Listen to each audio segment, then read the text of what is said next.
Sir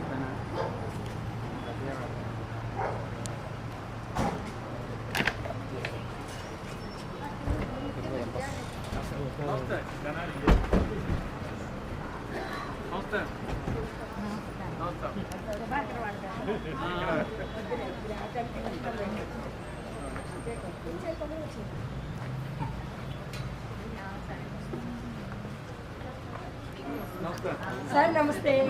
नमस्ते अंडी। Happy to see you sir.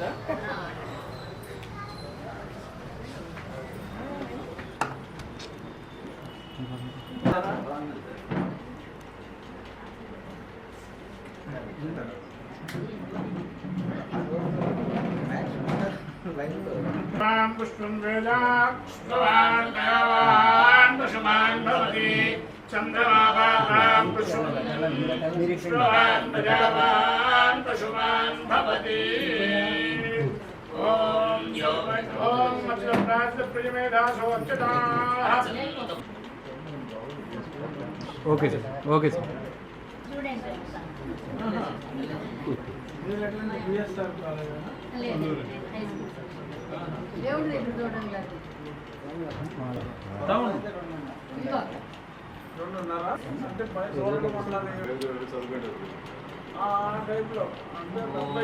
Ganpati कुम्भवामहे कविं कवीनामुपमश्रवस्तमम् ज्येष्ठनारायण प्रजारुद्राणि एषा वै रुद्रस्पतिः स्वायामेव दिशि रुद्रन्।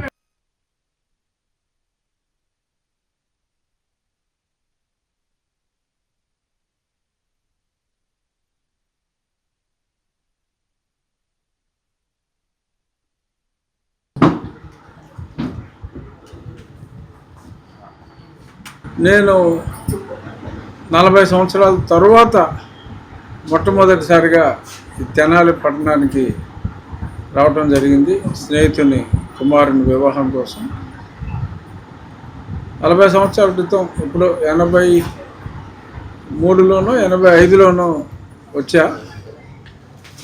చాలా రెండు పక్కల ఈరోజే నాకు తెనాలిని ఆంధ్ర ప్యారిస్ అని ఎందుకంటారో, ఏదో ఆంధ్ర ప్యారిస్ అంటే ఏదైనా ఫ్యాషనా లేకపోతే ఏంటో అని అనుకునేవాడిని చిన్నప్పుడు. బట్ ఇప్పుడు అటు ఇటు కెనాలు దానివలన ఆంధ్ర ప్యారిస్ అని చెప్పి కెనాల్గా పేరు వచ్చిందని చెప్పి వచ్చిన తర్వాత తెలిసింది.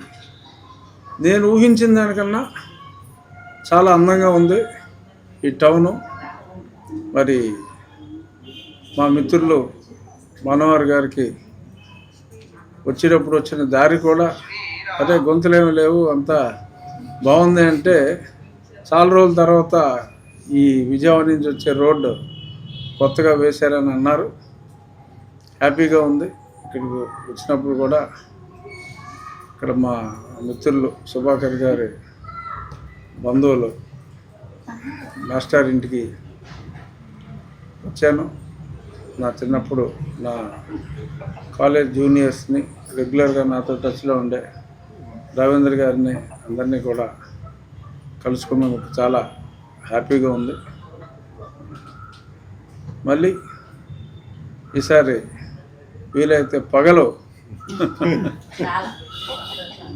మళ్ళీ మరొకసారి ఆంధ్ర ప్యారిస్కి మరొకసారి వస్తాను. నేను బేసిక్గా నాకు కొంచెం చిన్నప్పటి నుంచి సినిమాలు ఇంట్రెస్ట్. మరి తెనాలంటే తెనాలి చుట్టుపక్కల నా ఫేవరెట్ యాక్ట్రెస్ వచ్చి సావిత్రి గారు జగ్గ గారిది కూడా పక్కనే కదా, దుగ్గిరాల మీదుగానే వచ్చాం. పక్కనే బుర్రిపాలెం కృష్ణ గారు. సో అలాగే గుమ్మడి గారు ఇక్కడే, నేను ఇంటి పేరు కూడా గుమ్మడిగా. చాలా ఎంతోమంది కళాకారులు. వేమూరు గగ్గయ్య గారు కూడా ఇక్కడేగా, పాత డ్రామాస్ వేమూరు గగ్గయ్య గారు. ఏదన్నా కళలకు చాలా ఇంపార్టెంట్ ప్లేసు.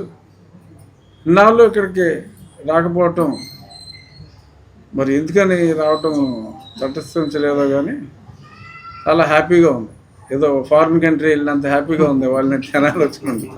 ఉండిలో అవును, అక్కడ ఆకివీడులో అంటే జరిగింది ఏంటంటే 4 రోజుల క్రితం సాక్షి పేపర్లోనే, సాక్షులు ఉన్నారు ఇక్కడ లేరా, సాక్షి పేపర్లోనే ఒక ఆర్టికల్ వచ్చింది, రాముడికి దిక్కేదే అని. అంటే 100 సంవత్సరాల నాటి టెంపుల్ కనీసం తుడిచేవాడు కూడా లేడు, రఘుకుల తిలక రారా అని చెప్పి పాటలు పాడుతావేనా, అసలు చూసేవాడు ఉన్నాడా అని చెప్పి అది రాస్తే నేను తుడిచి రమ్మని పంపించా మనుషుల్ని.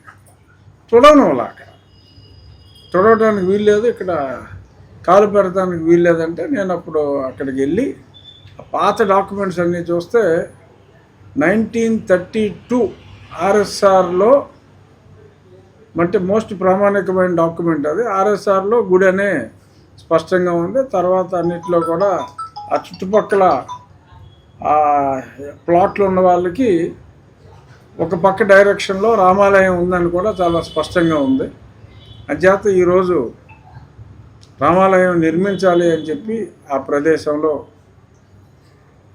తలంపుతో ఒక ఆలోచన మొదలుపెట్టి హిందూ సంఘాలతో వారి ఆధ్వర్యంలో ఒక అకౌంట్, అంటే ముందు నేను టీటీడీ వారి దగ్గర నిధులతో అనుకున్నాం, కానీ ప్రజలతోనే 100 రూపాయల నుంచి 10,000 రూపాయలు దాటకుండా 10,000 లోపు 100 రూపాయల పైగా ఉండే కంట్రిబ్యూషన్తో పూర్తి రాతి కట్టడం, అంటే ఒక 500-600 సంవత్సరాలు అయినా చెక్కు చెదరని విధంగా ఉండేలాగా రాతి కట్టడం. శివనాగిరెడ్డి గారు అని చెప్పి చాలా ప్రముఖ స్థపతి, ఆర్కియాలజిస్టు, టీటీడీలో వివిధ శాఖల్లో ఆయన వివిధ స్థాయిల్లో ఆయన పనిచేశారు. వారి నేతృత్వంలో ఒక చక్కటి సైట్, కొంచెం చిన్నది, సుమారు ఒక 65-70 లక్షల రూపాయల వ్యయంతో ఒక చక్కటి టెంపుల్ ప్రజల సహకారంతో, ఎందుకంటే ఆల్రెడీ అక్కడ రామాలయమే కాబట్టి ఆ స్థలం కూడా రామాలయ స్థలం కాబట్టి అక్కడ నిర్మించాలని చెప్పి సంకల్పించాం. ఏదో తెలుసో తెలియకో చిన్న చిన్న అడ్డంకులు వచ్చినప్పటికీ కూడా ఒక మంచి కార్యక్రమం చేయాలన్నప్పుడు చిన్న చిన్న అడ్డంకులు ఉంటాయి. అడ్డంకుల్ని ఖచ్చితంగా అధిగమించి వచ్చే రామనామం నాటికి ఖచ్చితంగా అక్కడ ఒక చక్కటి రామాలయం నిర్మించాలనేది మా ఆలోచన. తప్పకుండా దాన్ని వచ్చినవాడు వస్తున్నాడు, పారిపోతున్నాడు. మరి సడన్గా తల్లులు ఆ రకంగా అక్కడికి రావటం ఓకే. సడన్గా ఆయన తల్లిగారికి ఒంట్లో పోవటం, ఈ చిన్న సోనీలు వెళ్ళిపోవటం, పెద్ద సోనీలు ఏదో మాట్లాడటం, అయితే జనం అందరూ చూస్తున్నారు. మరి ఏమో నిజం ఉండే అవకాశం చాలా తక్కువగా ఉంది అనారోగ్యంలో. బట్ 23వ తారీఖు రావాలి అని చెప్పి కోర్టు చెప్పింది. మరి వస్తారేమో చూద్దాం. తల్లిగారి ఆరోగ్యం సహకరించకపోతే మళ్ళీ రాకపోవచ్చు. మరి తల్లిగారు ఆరోగ్యంగా ఉండాలని చెప్పి దేవుణ్ణి ప్రార్థిస్తున్నాను.